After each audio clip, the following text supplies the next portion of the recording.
Hello student, कैसे हैं आप। नेक्सस एजुकेशन पॉइंट में आपका स्वागत है। हम हाजिर एक नई वीडियो के साथ। आज हम बात करेंगे एमपीएससी 003 पश्चिमी राजनीतिक चिंतन इग्नू यूनिवर्सिटी। टॉपिक है थॉमस एक्विनास के राज्य और विधि पर विचार बताइए। स्टूडेंट, थॉमस एक्विनास के राज्य और विधि की संपूर्ण जानकारी के लिए हमारी इस वीडियो को लास्ट तक देखिए। अगर आपने अभी तक हमारे चैनल को सब्सक्राइब नहीं किया तो हमारे चैनल को सब्सक्राइब करें, बेल आइकन जरूर बजाएं ताकि हमारी आने वाली वीडियो का नोटिफिकेशन आपको आसानी से मिल सके। चलिए बात करते हैं। 13वीं शताब्दी के महान दार्शनिक सेंट थॉमस एक्विनास का जन्म 1225 ईस्वी में नेपल्स राज्य यानी इटली के एक विनो नगर में हुआ। इटली में एक नेपल्स राज्य है और इसका एक छोटा सा नगर है एक विनो। वहाँ पर दार्शनिक सेंट थॉमस एक्विनास का जन्म हुआ। इनके पिता एक विनिक काउंट थे, उनकी माता थियोडोरा थी। थॉमस एक्विनास का बचपन संपूर्ण सुख सुविधाओं से परिपूर्ण था। इसके समर्थक विचारकों के अनुसार राज्य एक प्राकृतिक संस्था नहीं है, बल्कि इसकी उत्पत्ति मनुष्य ने पाप प्रवृत्ति होने के कारण हुई है। तो स्टूडेंट, जो थॉमस एक्विनास थे, इसके समर्थक विचारकों का मानना यह था कि जब राज्य बना था उससे पहले मनुष्य पाप रहित था। प्रारंभ में मनुष्य ईश्वर की इच्छानुसार ही अपना जीवन व्यतीत करता था और वो प्रकृति के गोद में था। कहने का मतलब कह सकते हैं कि वो प्रकृति के जो सुख सुविधाएं उसी पर निर्भर था। ना कोई पाप था, ना कोई पापी था और यहाँ पर लोग शांतिपूर्ण तरीके से अपना जीवन व्यतीत करते थे, मिल बांट के वो खाते थे। लेकिन समय परिस्थितियाँ बदली तो उस प्राकृतिक अवस्था में कुछ लालची लोगों का जन्म हो गया। कुछ ताकतवर व्यक्तियों ने संसाधनों पर अपना अधिकार जमाने लग गए। इससे प्राकृतिक अवस्था में पाप बढ़ गया। इस पाप से बचने के लिए मनुष्य ने राज्य का जन्म किया ताकि मनुष्य राज्य के अंदर रहकर अपने अधिकारों की रक्षा कर सके, क्योंकि राज्य कानूनों के माध्यम से मनुष्य पर नियंत्रण रखता था। इसके अनुसार प्रारंभ में मनुष्य पूर्ण रूप से पाप रहित था। वे ईश्वर की इच्छा अनुसार ही अपना जीवन व्यतीत करता था। इसलिए जब प्राकृतिक अवस्था में पाप बढ़ने से मनुष्यों ने उस शक्तिशाली व्यक्ति यानी शक्तिशाली लोग से बचने के लिए उन्होंने राज्य का जन्म करा और राज्य ने मनुष्य को पाप करने से रोका। विभिन्न प्रकार के कानूनों का निर्माण किया और उन कानूनों को राज्य में रहने वाले नागरिकों पर लागू किए। इस तरह से राज्य का जन्म हुआ। तो अगर हम बात करें, थॉमस एक्विनास जो थे, उन्होंने राज्य के जन्म से पहले पाप रहित अवस्था को एक्सप्लेन करा। फिर मनुष्य जब समय परिस्थिति बीती, इसमें पाप बढ़ने लगा लोगों में, तो इस पाप से बचने के लिए राज्य का जन्म किया ताकि राज्य मनुष्य को स्वर्ग की प्राप्ति के लिए मार्गदर्शन कर सके। इस प्रकार थॉमस एक्विनास ने विधि के क्षेत्र में ईसाई विचारों और अरस्तु के विचारों के बीच समन्वय स्थापित करा। इसके फलस्वरूप ईसाई विचारकों ने ईश्वर द्वारा प्राप्त कानूनों को महत्वपूर्ण माना।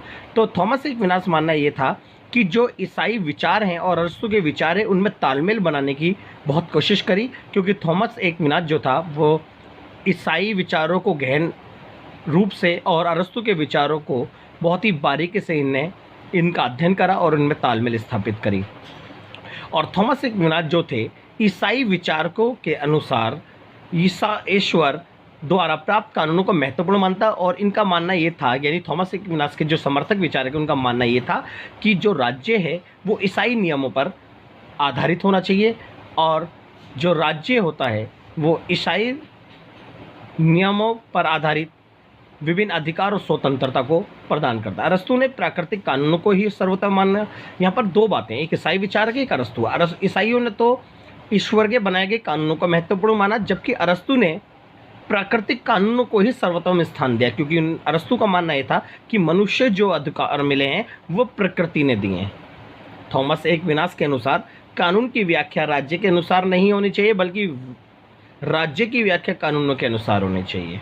थॉमस एक्विनास का मानना था कि कानून नहीं बल्कि राज्य सर्वोपरि है, क्योंकि कानून की व्याख्या राज्य के अनुसार नहीं कर सकते बल्कि राज्य की व्याख्या कानून के अनुसार कर सकते हैं। अतः विधि और राज्य के संबंध में थॉमस एक्विनास की अवधारणा को निम्नलिखित प्रकार से स्पष्ट कर सकते हैं। तो यहाँ पर जो थॉमस एक्विनास थे उन्होंने राज्य और कानून के ऊपर अपनी क्या विचार दिए, बात करते हैं चलिए कि राज्य की अवधारणा क्या थी। थॉमस एक्विनास के अनुसार राज्य की उत्पत्ति प्रकृति ने नहीं बल्कि राज्य का जन्म पाप के फलस्वरूप हुआ है, क्योंकि मनुष्य जब पाप करने लगा था तो समाज में अराजकता फैल गई और अराजकता से बचने के लिए राज्य का जन्म हुआ। राज्य का मुख्य उद्देश्य मनुष्य को नियंत्रित में रखना था ताकि राज्य के अंदर मनुष्य रहकर पाप न कर सके, क्योंकि प्रारंभिक अवस्था में जो मनुष्य था पाप रहित था, लेकिन जब वो पाप करने लगा कुछ समय बाद तो राज्य का जन्म हुआ और राज्य का जन्म ईश्वर ने करा। क्यों? क्योंकि जो मनुष्य पाप कर रहा है वो पाप ना कर सके। अगर कोई मनुष्य पाप करता है तो उसे दंड देने का हकदार राज्य को है, क्योंकि इससे शासन और मनुष्य दोनों ही व्यवस्थित ढंग से रहते हैं। थॉमस एक्विनास राज्य के लक्ष्य के आधार पर ही राज्य को अच्छा या बुरा कहते हैं। राज्य का भी वह उद्देश्य है जो मनुष्य का उद्देश्य है। मनुष्य का उद्देश्य है मोक्ष प्राप्त करना और मनुष्य के इस उद्देश्य को पूरा करने के लिए राज्य अपना योगदान देगा, क्योंकि राज्य का भी अच्छा उद्देश्य है। जैसे मनुष्य उद्देश्य है कि मोक्ष प्राप्त करना, कि भाई मैं जन्नत प्राप्त करना चाहता हूँ, लेकिन राज्य का भी यही उद्देश्य है कि मनुष्य को पाप ना करने देना और मनुष्य को मोक्ष प्राप्ति के लिए अपना योगदान देना, कि मनुष्य इस कार्य में मदद पहुँचाए। तो राज्य और मनुष्य का दोनों का एक ही लक्ष्य होता है, वो है मोक्ष प्राप्त करना यानी पाप से दूर रहना। तो राज्य के कार्य थॉमस एक्विनास ने बोला जो राज्य होना चाहिए उसके कार्य क्या है, जैसे कि मोक्ष प्राप्ति के लिए मनुष्य के लिए उचित वातावरण उपलब्ध कराना। तो मनुष्य जो अगर मोक्ष प्राप्त करना चाहेगा तो उसे उचित वातावरण केवल राज्य कराएगा और राज्य के अंदर रहकर मनुष्य पाप नहीं करेगा बल्कि वो पुण्य करेगा। तो एक्विनास का मानना था मनुष्य में होने वाली बुराइयों को नष्ट करना, क्योंकि राज्य जो है मनुष्य के अंदर होने वाली बुराइयों को नष्ट करेगा, क्योंकि मनुष्य जो है वो आध्यात्मिक जो शिक्षा है वो केवल राज्य में ही प्राप्त हो सकती है। इसलिए उन्हें आध्यात्मिक शिक्षा ईसाई धर्मों को महत्वपूर्ण माना, राज्य में ईसाई धर्म के नियमों को लागू करना।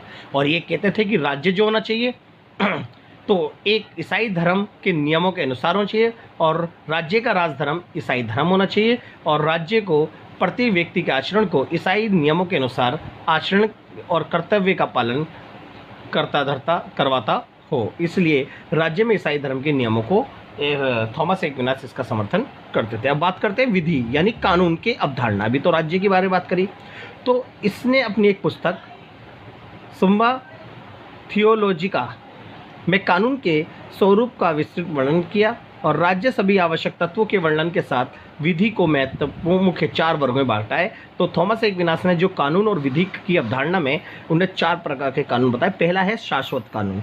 तो बच्चों ये शाश्वत कानून क्या होता है? थॉमस एक्विनास के अनुसार शाश्वत कानून ही प्रथम कानून है। ये कानून एक योजना है जिसके अनुसार ईश्वर इस विश्व के पालन करता है। ये तो बात फैक्ट है कि पूरी धरती के और पूरी सृष्टि के पालन करता है ईश्वर और पूरी दुनिया को चलाने वाला ईश्वर ही है।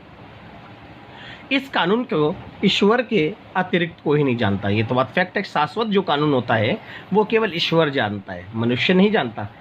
मनुष्य इसका ज्ञान प्राप्त करने में सक्षम नहीं होता, क्योंकि जाहिर सी बात है जो ईश्वर के बनाए गए कानून है उनका मनुष्य ज्ञान प्राप्त नहीं कर पाता। मानव को केवल इसके भीतर ही भीतर अनुभव कर सकता है। यानी जो शाश्वत कानून है ये मानना है थॉमस एक्विनास का कि शाश्वत कानून जो है ईश्वरीय कानून है, इसलिए ईश्वर के कानून का ज्ञान प्राप्त नहीं कर सकता। केवल मनुष्य इस कानूनों को केवल महसूस कर सकता है, यानी इसका अनुभव कर सकता है। इसी अनुभव के आधार पर अपना आचरण व नियम करता है। इसलिए इस तरह के कानून का स्थान सर्वोपरि है। तो बच्चों उदाहरण के तौर पर अगर मैं बताता हूँ, शाश्वत कानून ऐसा है जैसे कि हमारा एक धर्म होता है, हम धर्म के नियमों का पालन करते हैं। हम कहते हैं यार ये धर्म अगर ये हम करेंगे तो यार ये हमारे धर्म के हिसाब से ईश्वर मुझे सजा देगा, या तो भगवान या अल्लाह हम लोगों को सजा देंगे, यार हमें अच्छा नहीं लगता है, हमें गुनाह मिलेगा। तो वो शाश्वत कानून होते हैं। तो दूसरा होता है प्राकृतिक कानून। प्राकृतिक कानून का भी अपना अलग स्थान महत्व है। थॉमस एक्विनास के अनुसार प्राकृतिक कानून की मदद से मनुष्य ये भली भांति जान जाता है कि किस बात में उसका हित है और किस बात में उसका अहित है। तो प्राकृतिक कानून की उत्पत्ति प्राकृतिक नियमों से होती है।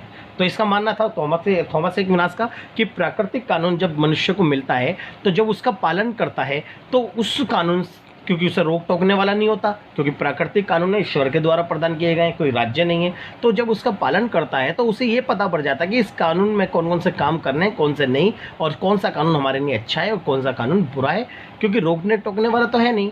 तो इस कानून से हमारे को अच्छे बुरे का ज्ञान प्राप्त हो जाता है। तो तीसरा है ईश्वरीय कानून।